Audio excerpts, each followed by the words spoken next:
Hey YouTube, here it's Wig here, bringing you all my Battlewasp Yugioh deck profile for post Battles of Legend Heroes Revenge, with this deck profile being the second deck that I wanted to build from the newest booster pack. It's a really fun deck. It's actually, I think, the first time in a while we've had some pretty interesting synchro insect support, with the whole deck focusing on synchro summoning out a bunch of different insect monsters from the extra deck. This deck actually came from the Arc 5 anime.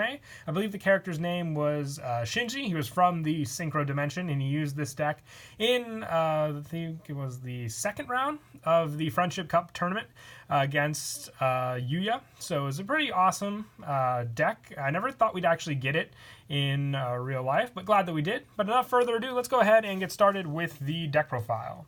So for the monsters, I run 3 Battlewasp Yugioh, the Rapid Fire. When this card is normal summon, you can target one level 3 or lower insect monster in your graveyard and special summon that target in defense. If this card is in its owner's possession, is destroyed by an opponent's card, you can special summon one Battlewasp monster from your hand or deck. You can only use the effect of Yugioh, the Rapid Fire, once per turn. So you just have so much succession with special summon with this card that it's a definite 3 of because of it in the deck, just giving you a obvious tuner monster in your graveyard to work with, or just giving you more special summon Battlewasp monsters from the hand or deck when it is destroyed. So you have plenty of options to go with this card, depending on the play you want to make, whether it be just more special summons or, the synchro play that you can go for as well with your tuner in the deck.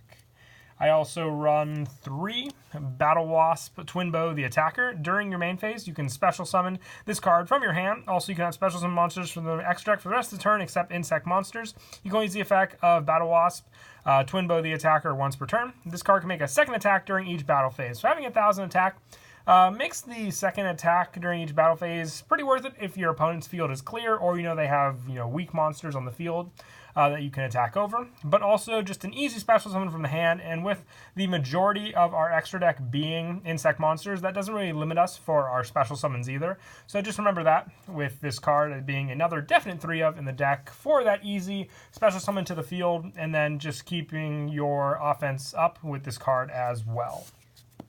For some of the lower level Battlewasps, I run 2 Battlewasp Pin the Bullseye.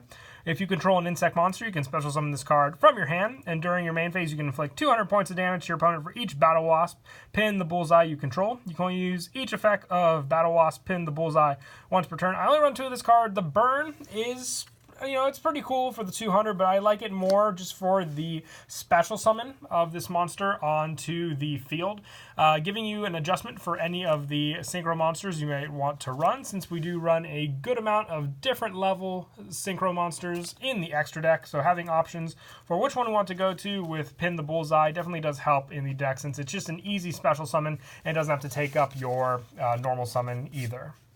I also run 2 Battlewasp Dart the Hunter, another lower level Battlewasp. When your Battlewasp monster destroys a monster by battle that is owned by your opponent, you can discard this card to inflict damage to your opponent equal to that destroyed monster's original attack. You can target one other insect monster you control. It is treated as a tuner this turn. Also, you cannot special summon monsters from the extra deck for the rest of this turn, except insect monsters. You can only use the effect of Dart the Hunter once per turn. The tuner adjustment definitely does help, since we only have 1 Battlewasp tuner to go for, so you'll want to adjust any of the other ones you have into a tuner, so you can have them help for your synchro play if you don't open up your tuner monster. But also that burn damage can really mean an important play against your opponent when you're going up against them, and you just need a little more damage to finish them off as well. I only run 2 ofs for Dart the Hunter and Pin the Bullseye, just because they're not as consistent as Twin Bow the Attacker and Yugioh the Rapid Fire for their plays they can do when you summon them out to the field. But being an important tuner of the deck, I run 3 Battlewasp Sting the Poison. If this card is normal or special summon, you can add 1 Battlewasp monster from your deck to your hand, except Battlewasp Sting the Poison. Quick effect, you contribute 1 other insect monster, then target 1 effect monster your opponent controls, negates effects until the end of this turn. You can only use each effect of Sting the Poison once per turn. So being able to stop your opponent's cards definitely does help, but it's also just easy search, so you can add basically your Yugioh the Rapid Fire to reuse next play with this card, being able to add Battlewasp cards, except itself, and just having a special summon target with this card in the graveyard for a tuner as well. Makes it a key play for all of your synchros in the extra deck as well.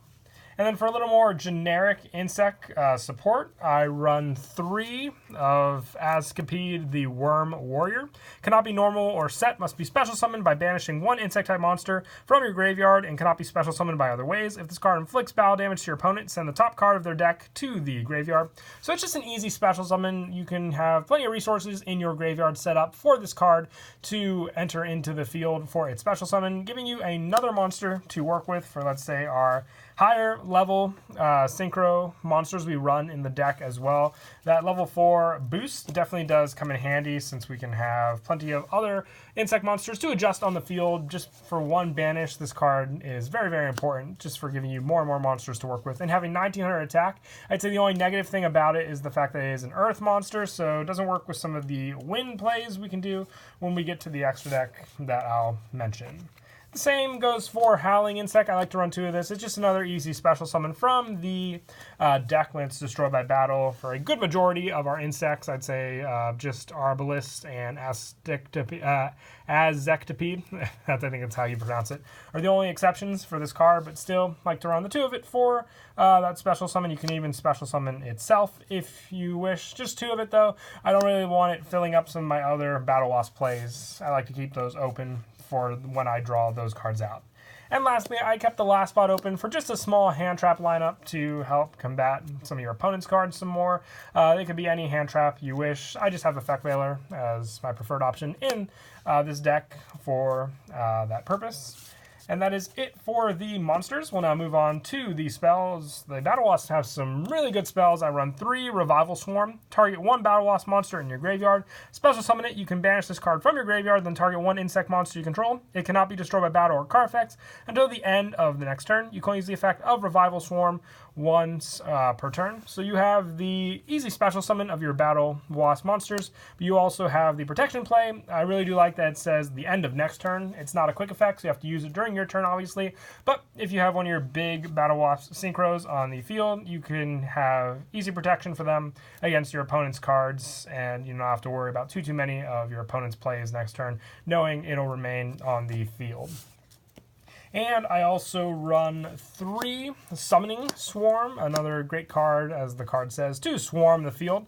You target level 4 or lower Battlewasp monsters in your graveyard up to the number of monsters your opponent controls. Special summon them. You can only activate 1 Summoning Swarm per turn, and you cannot special summon monsters from the extra deck the turn you activate this, except insect monsters. Like I said, if you can fill up your graveyard with a good amount of Battlewasp monsters, this card definitely does come in handy. Being able to get them all back if your opponent makes a comeback play against you, just giving you more and more resources to use with your extra deck.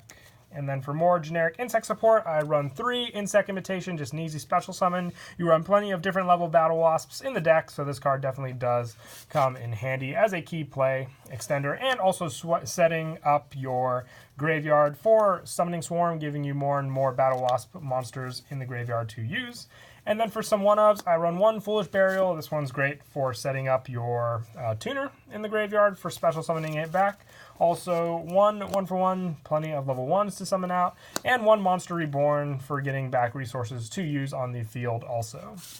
And then for the traps, I run 2 Battlewasp Nest. It's a continuous trap. When your Battlewasp monster is targeted for an attack, special summon 1 Battlewasp monster from your hand or deck. If you do, place 1 counter on this card, then end the battle phase. You can only use this effect of Battlewasp Nest once per turn. If this card has 2 or more counters during the end phase, send it to the graveyard. Being able to end the battle phase is crazy at that. And also just being able to give you another Battlewasp to use is another key one. I like to run the 2 just for the fact that it sends it to the end, to the graveyard during the end phase after 2 counters. So I want to be able to use it again, obviously, once the first one is gone, which is why I like the 2 number. But any more than that, you do need the Battlewasp on the field, so you need some of those other resources in your hand. I don't really like it clogging up my hand otherwise. And then I also run 2 Back to the Fronts, just more special summon. You can do a lot of special summoning with this deck, so just being able to have this as an option definitely does come in handy.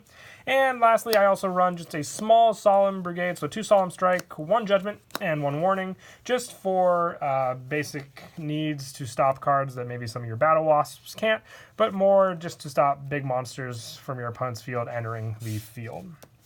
And that is it for the main deck. We'll move on to the extra deck. I run 2 Hama the Conquering Bow Battlewasp. With this one, needs one tuner and one or more non-tuner monsters. If this card was synchro summoned using a synchro monster as material, it can make a second attack during each of the battle plays. You can only use the following effects of Hama once per turn.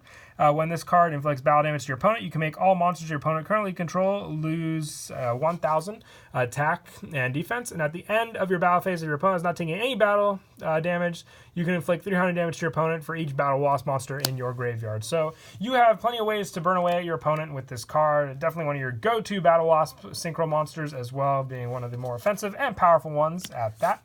I also run 2 Halberd the Charge, your level 6 Battlewasp. Once per battle, during a damage calc, if this card attacks an opponent's monster with equal or higher attack, you can have the attack of that opponent's monster during damage calc. And when this card inflicts battle damage to your opponent, you can inflict 200 points of damage to your opponent for each Battlewasp monster you control. You can only use the effect of Battlewasp Halberd the Charge once per turn. So like Hama, more burn damage with this card, so definitely very, very handy for one of the easier synchros to make. Just like Azusa the Ghost Bow, I run 2 of her as well. When your opponent takes effect damage from another Battlewasp monster, you can inflict damage to your opponent equal to the original attack of that monster. You can only use this effect of Azusa the Ghost once per turn. And when a monster is destroyed by battle with your Battlewasp monster while this card is in your graveyard, you can special summon this card in defense, but banish it when it leaves the field. So you have more synchro summon options when this card enters the field again, but the burn assist with some of your other cards is my main go-to reason for running this card. And then your boss monster is Battlewasp Ballista the Armageddon. For this one, if this card is special summon, you can banish all insect monsters from your graveyard. All monsters your opponent currently control lose 500 attack and defense for each of your banished insect monsters. And if this card attacks a defense monster, inflict piercing battle damage. And if this synchro summon card in its owner's possession is destroyed by an opponent's card, you can special summon 3 of your banished level 11 or lower insect monsters. So the biggest thing with this is the fact that you banish all your insect monsters, but at least you're getting resources back after it is destroyed. But it is a true powerhouse, being able to lower your opponent's monster's attack, then also swinging for piercing damage and having 3,000 attack at that. So you can really surprise your opponent when you get this card out onto the field.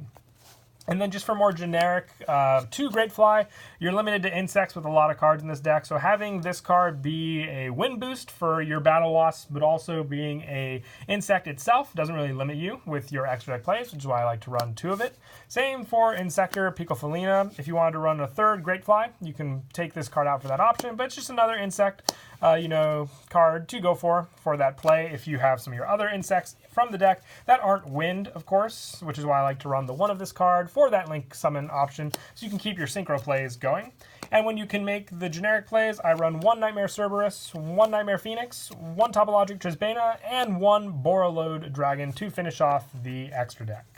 So that is it for the deck profile. I hope you all enjoyed getting through a lot of the Battles of Legend deck profiles. I hope you are all enjoying them. I hope to do plenty more, especially the ones with the new Link monsters we received, the Vision Heroes as well, very soon. But until then, please don't forget to leave a like and subscribe, and Kira Twig out.